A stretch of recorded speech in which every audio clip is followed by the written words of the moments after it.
جوجه اردک زشت یافتم. وای وای وای وای وای اونا رو بده. چه کوبالی خدایا الان چقدر کوباله داره اونجا. جوجو گشنه بچه. بله خیلی حس میکنم معذب شده داره خوش میده. اینو نگو کوچو کوچو کو. چی حس میکنم چرا؟ حس میکنم تازه پرده رو برده. یه جوریه. تازه پرده رو برده. باشه مزاحم نمیشم. این چقدر خوشگله قاز خوشگل.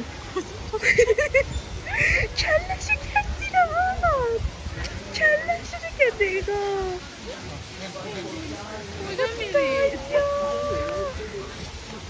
دیگه راه نداره فکر کنم. نه راه که نداره ولی اون میخواد داره.